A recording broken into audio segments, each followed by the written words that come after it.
Hello everyone, welcome back to the channel.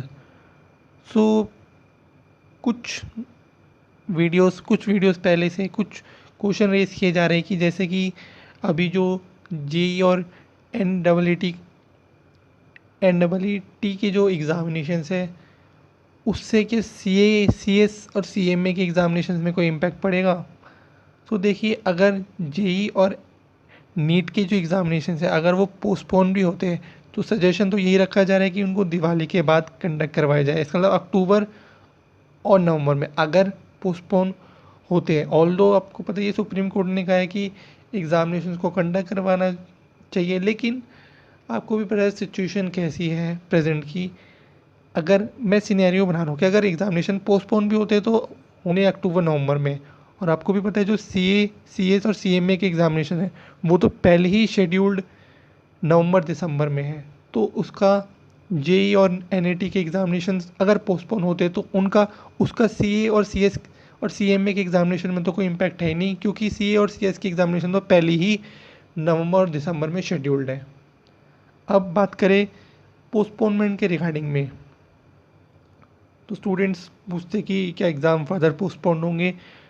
तो मैं आपसे यही क्वेश्चन रेज़ करना चाहूँगा कि आपके लिए क्या इंपॉर्टेंट है, एग्ज़ामिनेशन का पोस्टपोनमेंट कि एग्ज़ामिनेशन कंडक्ट करवाए जाए सेफ्टी के साथ और फिर आप क्लियर करके अगले लेवल में जाए, या तो आप क्वालिफाइड प्रोफेशनल बने। इन दोनों में से आप क्या चाहते हैं? अगर आप चाहते हैं एग्ज़ामिनेशन पोस्टपोन हो तो कब तक हो examination postpone? Obviously CA CS और सीएमए में कोई मॉडरेशन पॉलिसी तो है नहीं कि आपको बिना एग्ज़ामिनेशन के किसी और क्राइटेरिया के बेस में एग्ज़ामिनेशन आपको क्लियर कर दे और पास आउट कर दे। ऑब्वियसली नहीं, एग्ज़ामिनेशन दे के ही आपको अगले स्टेज और या तो आप क्वालिफाइड प्रोफेशनल बनेंगे। और वहीं बात करें इंस्टीट्यूट्स की, तो इंस्टीट्यूट्स भी डे बाय डे अलग अलग स्टेप्स इनिशिएटिव्स ले रहा है एग्ज़ामिनेशंस के रिगार्डिंग में,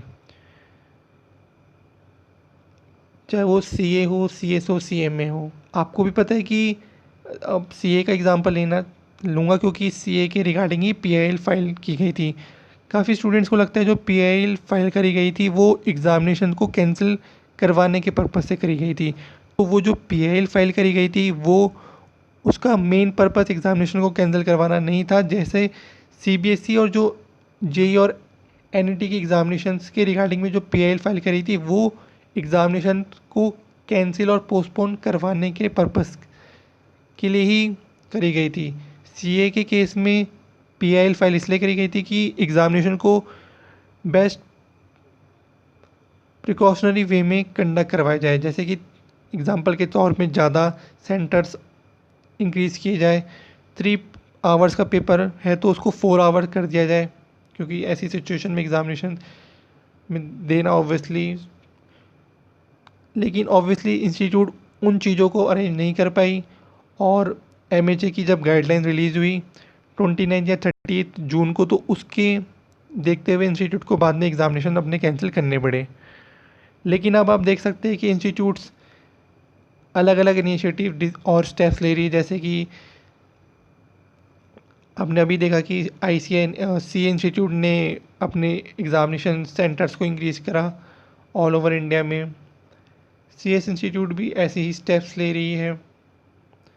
सीएम इंस्टीट्यूट का भी आप देख सकते हैं कि ऑल दो उनके सितंबर में सीएम में इंटरमीडिएट और फाइनल के ऑनलाइन एग्जामिनेशन होने वाले थे, लेकिन ऑब्वियसली इंफ्रास्ट्रक्चर प्रॉब्लम्स और जो भी प्रॉब्लम्स रही उनकी वजह से उनको दिसंबर के लिए शिफ्ट कर दी गया। ऑनलाइन एग्जामिनेशन के बारे में मैं और कुछ नहीं बोलूँगा क्योंकि उसके रिगार्डिंग में ऑल दो कोई अभी ऑफिशियल अनाउंसमेंट नहीं है।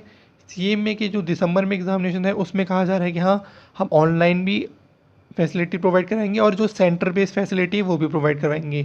सीए और सीएस के केस में रिप्रेजेंटेशन तो गई है, पर अब तक कोई ऑफिशियल अनाउंसमेंट नहीं है, तो उसके बारे में बात करना सही नहीं रहेगा। तो अब ये देख सकते हैं कि इंस्टीट्यूट अपनी तरफ से जितने भी पॉसिबल स्टेप्स हैं वो ले रही है एग्ज़ामिनेशन को कंडक्ट करवाने के लिए। सो जब इंस्टीट्यूट इतना हार्ड वर्क कर रही है, जो भी पॉसिबल स्टेप्स ले रही है, तो आप अपनी तरफ से जो आपके कंट्रोल में है, देखिए एग्ज़ामिनेशन डिसीज़न लेना इंस्टीट्यूट के कंट्रोल में है, पेंडेमिक के रिगार्डिंग में कोई डिसीज़न लेना वो गवर्नमेंट के कंट्रोल में। आपके कंट्रोल में क्या है? स्टडीज़ में फोकस करना।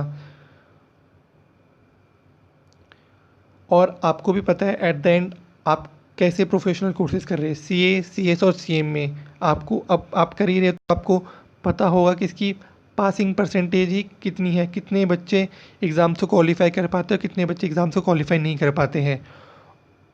ऑब्वियसली जो मई और जून के स्टूडेंट्स भी हैं, काफ़ी जो अभी जो इनिशियल्स मैं बोल सकता हूँ नवंबर और दिसंबर के स्टूडेंट्स हैं, उनको लग सकता है कि उनको ज़्यादा समय मिला हो, पर तब भी मई के स्टूडेंट्स, मई और जून के भी स्टूडेंट्स हैं, उनमें से भी काफ़ी सारे स्टूडेंट्स एग्ज़ामिनेशन को क्वालिफाई नहीं कर पाएंगे, ये फैक्ट है।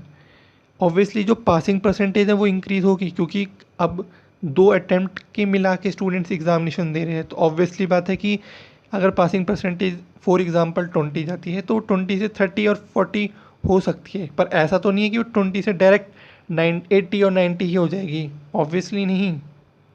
हाँ, अगर आप स्टडीज़ में फोकस रखेंगे तो हाँ, पासिंग परसेंटेज आप बहुत ज़्यादा इंक्रीज़ कर सकते हैं। काफ़ी सारे स्टूडेंट्स एग्ज़ाम्स को क्लियर करके एक अच्छी पासिंग परसेंटेज एक क्रिएट कर सकते हैं।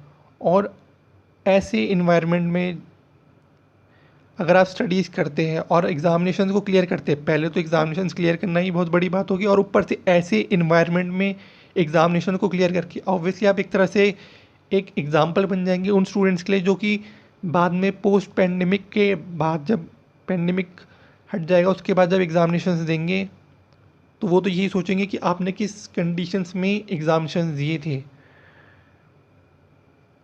तो ऑब्वियसली आप एक एग्ज़ाम्पल तो सेट करेंगे कि आप ऐसे सिचुएशन में स्टडीज़ करके आपने एग्ज़ामिनेशन को क्लियर करा। आप ये बोलेंगे कि ऐसा इन्वायरमेंट है इसकी वजह से हम स्टडी नहीं कर पा रहे। जितनी आप स्टडी कर सकते हैं आप उतनी स्टडी करिए, अननेसेसरीली किसी कन्वर्सेशन में ना पड़े कि एग्ज़ामिनेशन पोस्टपोन होंगे, होंगे भी नहीं होंगे।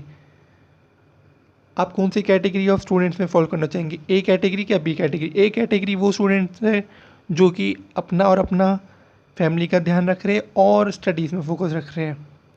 बी कैटेगरी के वो स्टूडेंट्स जो अपना और अपने फैमिली का तो ध्यान रख रहे हैं लेकिन वो स्टडीज़ में फोकस नहीं रख रहे, वो other than studies related issues में, टॉपिक्स में फोकस रख रहे हैं।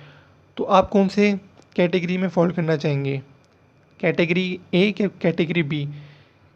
पिन कमेंट में अगर आप कैटेगरी ए में बिलोंग करते हैं तो ज़रूर उस पिन कमेंट को लाइक करिए। अगर आप कैटेगरी बी में फॉलो करते हैं तो उसी पिन कमेंट के रिप्लाई में आप बोल सकते हैं कि हाँ मैं कैटेगरी बी में फॉलो कर सकता हूँ। तो ये वीडियो को बनाने का ये पर्पज़ था कि आप अपनी स्टडीज़ में ही फोकस रखिए। हैज़ ऑफ नाउ जो इंस्टीट्यूट्स है वो ऑब्वियसली बेस्ट पॉसिबल वे में आपके एग्ज़ामिनेशन शेड्यूल डेट से ही कंडक्ट करवाएंगी।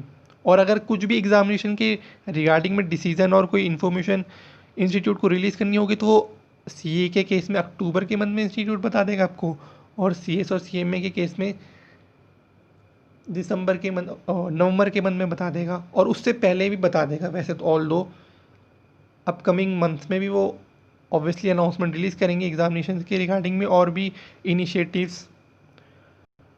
तो तब तक के लिए अपनी आप स्टडीज़ में फोकस रखिए, अननेसेसरी कन्वर्जेशन में ना पड़िए।